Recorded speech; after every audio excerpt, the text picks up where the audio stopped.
আল্লাহর দেওয়া দায়িত্বের কোনোটিতে অবহেলা করেননি তো? আপনার দ্বারা কোনো কিছু অনধিকার চর্চা হয়ে যায়নি তো? সীমানা ছাড়িয়ে যায়নি তো? সীমা লঙ্ঘন হয়ে যায়নি তো? এই যে একটা বোধ, আল্লাহ শপথ করে বলছি, এই বোধটাই মানুষকে প্রকৃত মুত্তাকি হওয়ার পরিচয় দেয় এবং মানুষের আসল তাকওয়ার দিকটাকে ফুটিয়ে তোলে। এই বোধটুকু, এই বোধটাই হলো আমাদের সবচেয়ে বড় অ্যাসেট, সবচেয়ে বড় সম্পদ। দুঃখজনক যে আজ সেটা আমরা হারিয়ে ফেলে।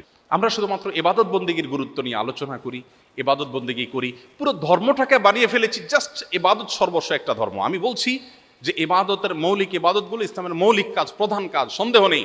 কিন্তু আপনার ইসলামের আসল সৌরভ ছড়াবে ইবাদতের মাধ্যমে নয়, আপনার ইসলামের সৌরভ ছড়াবে আখলাকের মাধ্যমে। কিয়ামতের ময়দানে আপনার আমলের পাল্লাকে ওয়েটফুল করবে ইবাদত নয়, আপনার আচরণ। সো আপনাকে আচরণের ব্যাপারে স্পেশাল কেয়ার না নিলে আপনি যত ইবাদত বন্দেগী করেন, আমি আমার কোরআন হাদিসের ক্ষুদ্র জ্ঞানের আলোকে বলতে পারি, আপনি কখনো আল্লাহর খাতায় ভালো মুসলিম হতে পারবেন না।